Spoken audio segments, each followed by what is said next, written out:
के बीच आ रहे हैं।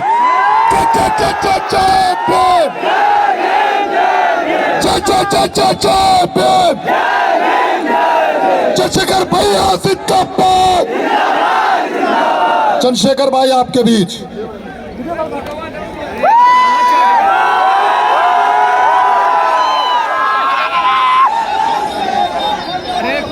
जय भीम।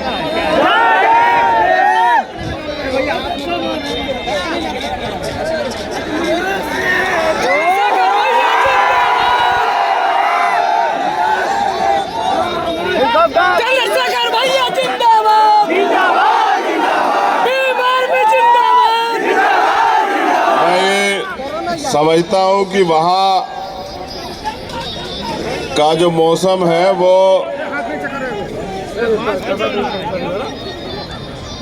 धूप है, वहाँ यहाँ छाँव है, लेकिन इस धूप में भी आप लोग डटे हुए हैं, इसलिए मैं आपको बहुत बहुत धन्यवाद करता हूँ। थैंक यू भैया, धन्यवाद भैया। बस मेरा आपसे एक अनुरोध है कि मैं ये देख पा रहा हूँ कि हमारी माएँ बहनें बेबस सी हो गई आपकी भीड़ में। ये अच्छी बात नहीं है। आप लोग उनके आगे से हट जाओ, आप और छाँव में जाके खड़े हो जाओ, वो एक अलग बात है। लेकिन अगर आपकी रैली, आपके आंदोलन में भी अगर माँ बहन अपने आप को बेबस महसूस करे तो ये अच्छा नहीं है। ये कभी मैंने सिखाया नहीं आपको। अगर आपका शरीर इतना कमजोर नाजुक हो गया कि धूप बर्दाश्त, फिर कोई बात नहीं है। लेकिन अगर आप अपने महापुरुषों का आंदोलन चलाना चाहते हो तो खून देने के लिए भी तैयार रहना पड़ेगा। उनको हटाने के बजाय आप लोग हटो, वहीं रहने दो उनको। आप लोग हटो यहाँ से, उनको वहीं रुकवाओ, कुछ काम कर लो। कौन छोड़िए, कुछ काम कर लो।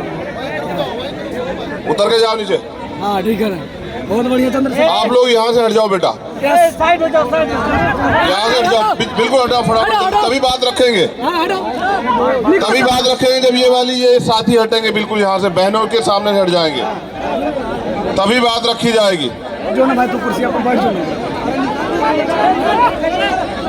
जल्दी से 1 मिनट है आपके पास, कोई तुम्हें क्यों हटाए, अपने आप हट जाओ। मैं समझता हूँ धूप है, लेकिन धूप तुम्हारे हौसले को नहीं वो कर सकती। राहुल रहने दो।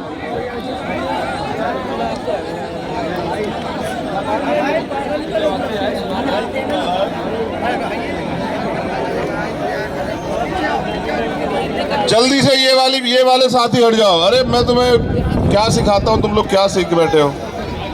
जब तक तुम बहनों के सामने से वो खाली नहीं करोगे तब तक कोई बात नहीं होगी तुमसे। भेड़ बकरियों से कोई आंदोलन नहीं जीता जाता, पहले योद्धा बनो।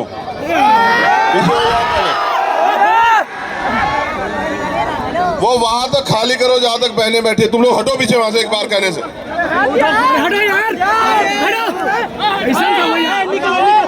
इनकी भीड़ में से हटो, तुम लोग पीछे हो जाओ। क्या कर रहे हो तुम लोग यार, बताओ। गजब हाल है सबका। अरे हटो, शर्म नहीं लग रहा है। जल्दी हटो बस, फटाफट तेजी से, फिर बात की शुरुआत करेंगे। और याद रखो ये लोग वहीं रहे, बस ऐसे रोक लो। धन्यवाद। वहां से बस ध्यान रखो, माओ बहनों को परेशानी ना हो। जय भीम। बहुजन समाज में जन्मे सभी संतों, गुरुओं, महापुरुषों को नमन करते हुए आज यहाँ पटना की धरती पर उपस्थित भीम आर्मी, आजाद समाज पार्टी और बहुजन समाज के उन सब योद्धाओं का मैं दिल की गहराइयों से स्वागत करता हूं जो लोग यहाँ पहुंचे। धन्यवाद भैया जी। मैंने आपसे अपील की थी कि आप लोग उस आंदोलन को ताकतवर करने के लिए आना। आप लोग इस संख्या में आए, मैं आपका धन्यवाद करता हूं। लेकिन क्योंकि लड़ाई हमारी अपनी है और इस लड़ाई को हमें अपने कंधों पे, अपने सहारे से, अपने पैरों पे खड़े होकर लड़ना है। तो हमें अपनी ताकत को और बढ़ाना पड़ेगा। जब हमारी ताकत बढ़ेगी तभी हमारे मुद्दों पे, हमारी समस्याओं पे सरकारें गंभीर होंगी।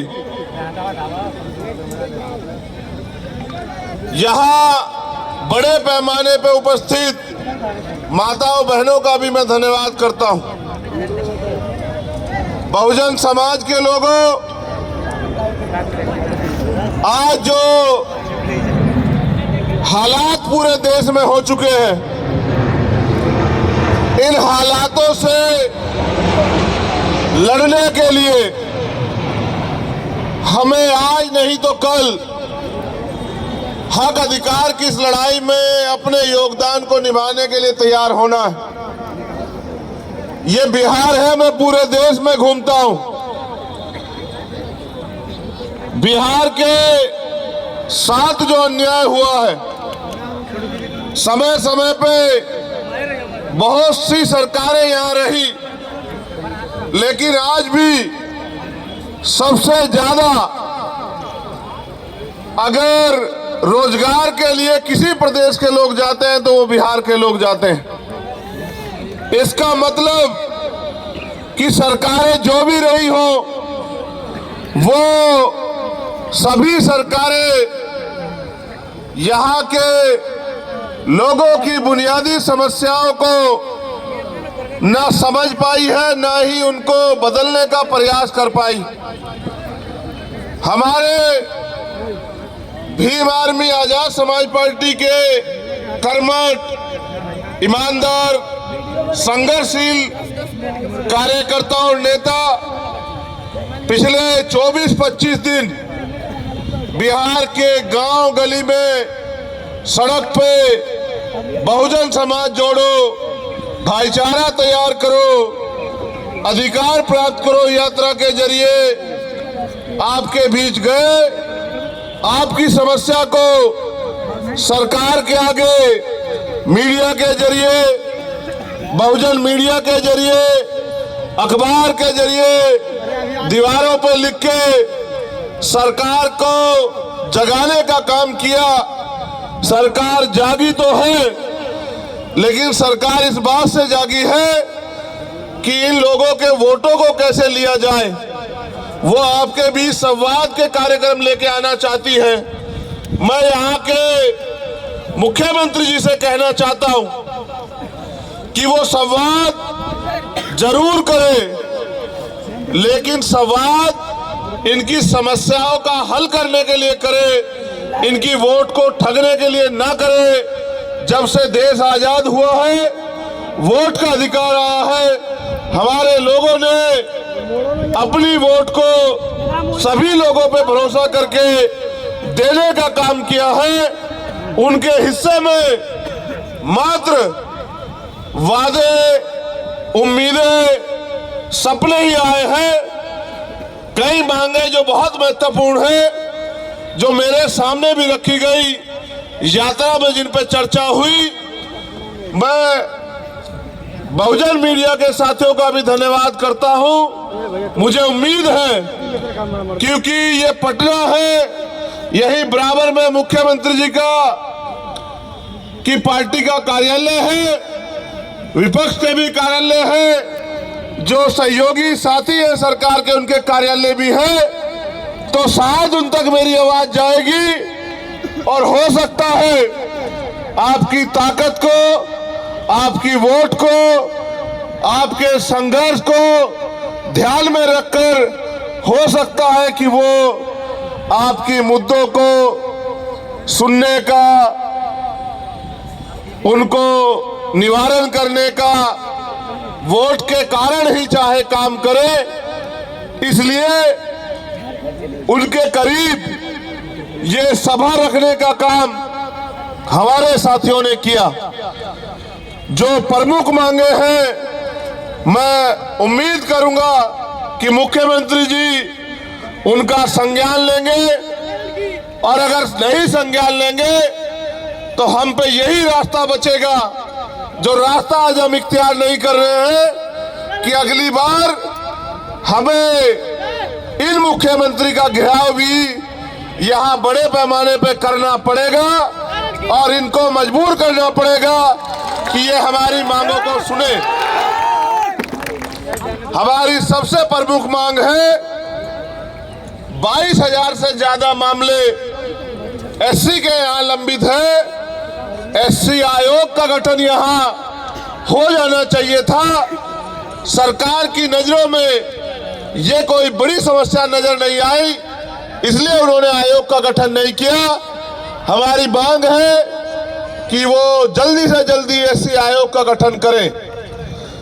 एससी, एसटी, ओबीसी और मुस्लिम छात्रों को जो छात्रवृत्ति मिलती है, जिनमें हमारे महापुरुष चाहे संत गाडगे जी महाराज हो, चाहे बाबा साहब अम्बेडकर हो, उन्होंने ये कहा है कि शिक्षा शेरनी का वो दूध है जो पिएगा वो दहाड़ेगा।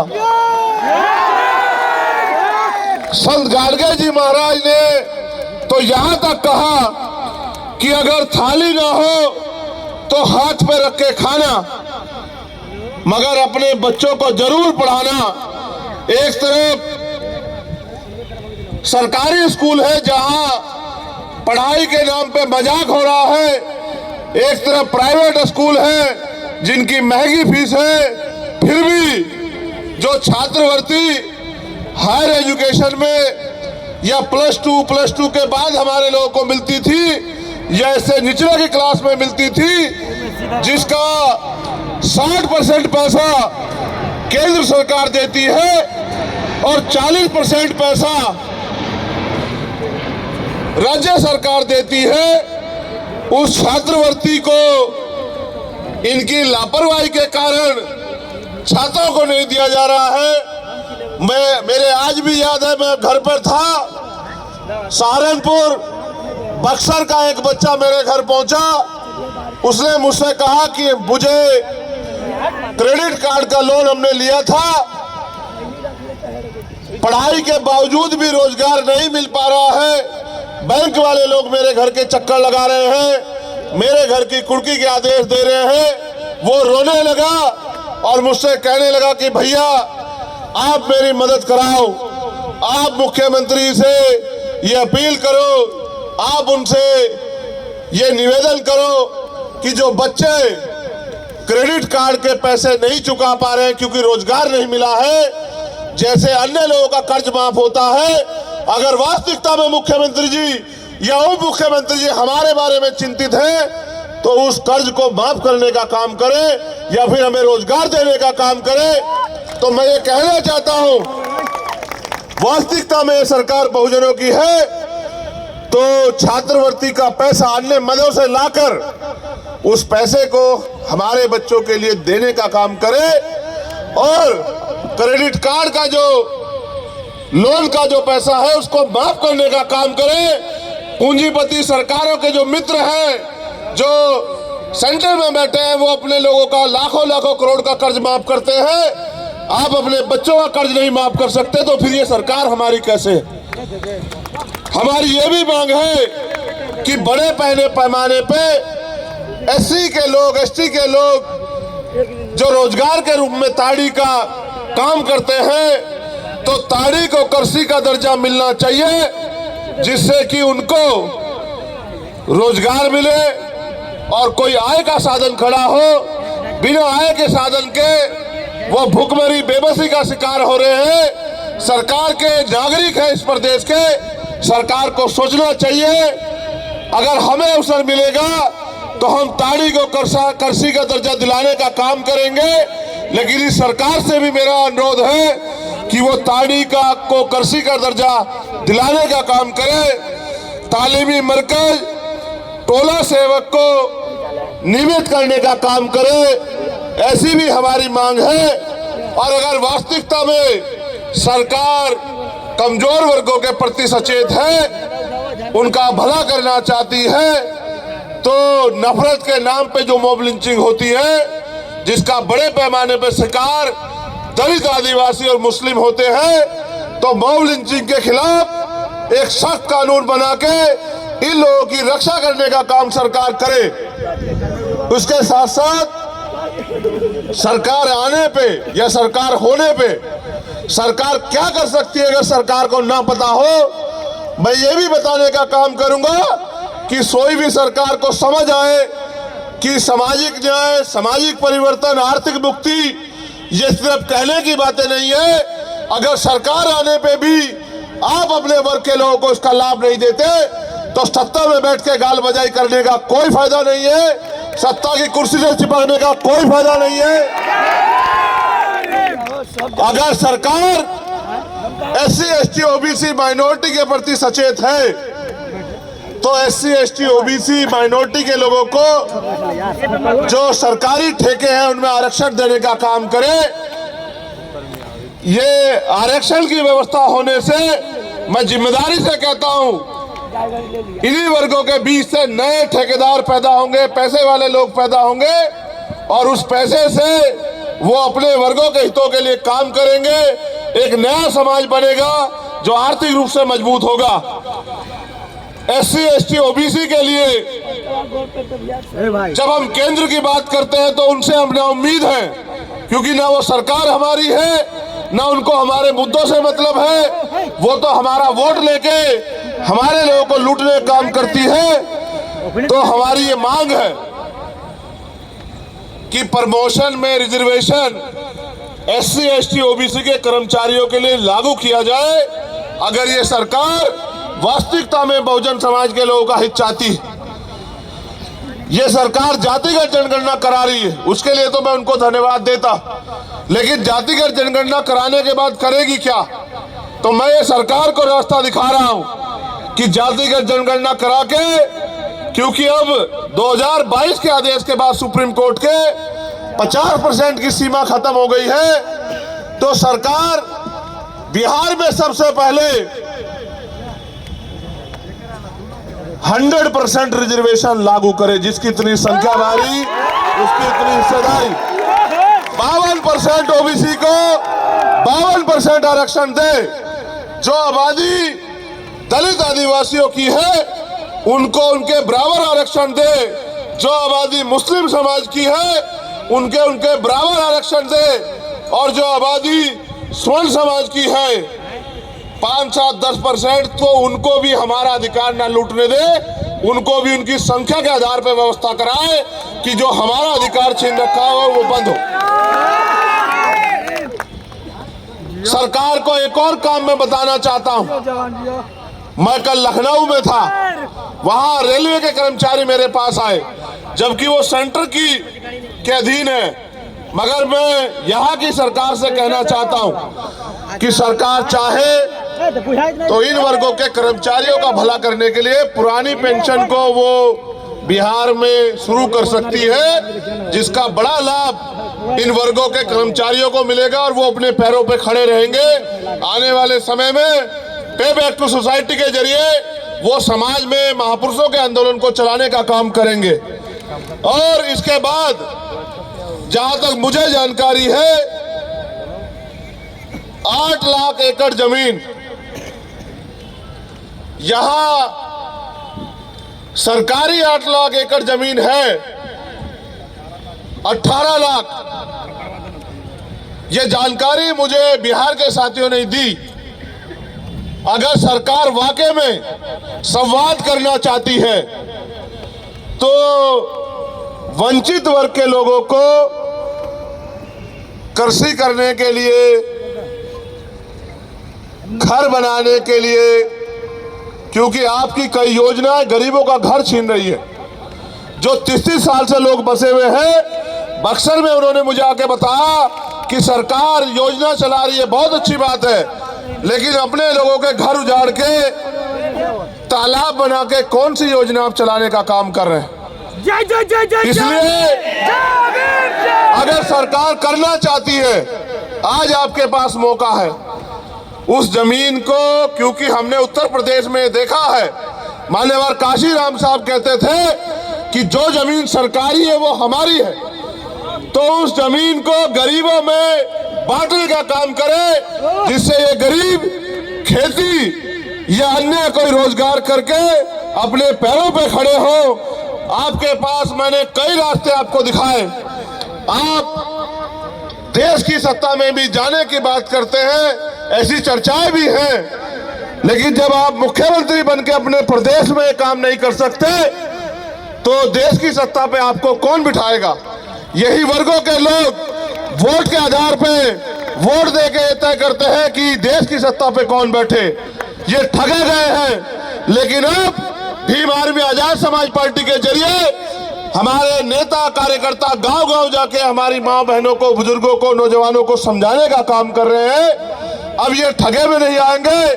अब हम मांगेंगे नहीं, ये लड़ाई हिस्सेदारी की है। तो मैं आपसे अपील करता हूं कि यहां से जाने के बाद मेरे साथियों, सोना मत। हमारे नेता भाई जौहर आजाद जी, अनिल प्रधान जी, रवि कुशवाहा जी, अमर ज्योति जी, अबूजर खान जी और तमाम नेता, निशान जी, वो सब लोग, अमित पासवान जी बहुत मेहनत करते हैं, आपके बीच में रहते हैं, हर अन्याय का सामना आंख से आंख मिला के करते हैं, आपकी आवाज को उठाते हैं। उनके हाथों को मजबूत करने का काम करना, उनकी ताकत बनने का काम करना, उनको आगे बढ़ने के लिए उनके साथ खड़े रहना, तो आपके अधिकारों पे कोई डाका बिहार में नहीं डाल पाएगा, ऐसा मेरा मानना है। इन मांगों के लिए हम सरकार को 1 महीने का समय देते हैं। सरकार के पास 1 महीने का समय बहुत है। अगर 1 महीने के अंदर सरकार इन मांगों को नहीं मानती है, हमारे प्रदेश अध्यक्ष तो अभी से तैयार बैठे हैं, वो तो 20 मार्च कह रहे हैं कि 20 मार्च तक अगर सरकार हमारी मांगों को नहीं मानेगी तो हम बिहार में जेल भरो आंदोलन शुरू करेंगे। लेकिन अपने लोगों के अधिकारों को किसी को डकारने ठगने नहीं देंगे। मैं यहाँ पहुंचा हूं इस उम्मीद के साथ कि बिहार में भी आप लोग अपने पैरों पे खड़े होंगे। आपके पास रास्ता है मेरे साथियों। आपको ये तय करना है कि आप बैसाखियों के सहारे रहोगे या अपने पैरों पे खड़े होंगे। बैसाखी आपने इतने दिन देखी, बताओ आपकी जिंदगी में क्या बदला? और अगर नहीं बदला है, बदलना चाहते हो तो फिर जमीन पे जाके काम करो। मुझे आपसे बड़ी उम्मीदें हैं क्योंकि बिहार की धरती बड़ी क्रांतिकारी धरती है। बिहार से जो क्रांति आंदोलन चलते हैं वो देश की सत्ता को पलट देते हैं। मैं भी ये उम्मीद करता हूं कि बिहार के साथी अपने हक अधिकारों के लिए यहाँ भी अपने पैरों पे खड़े होने का काम करेंगे। और मुझे उम्मीद है कि जो गरीब के बेटे मैंने यहाँ अपने प्रतिनिधि के रूप में आपके बीच भेजे हैं, आप उनके हाथों को मजबूत करने का काम करोगे।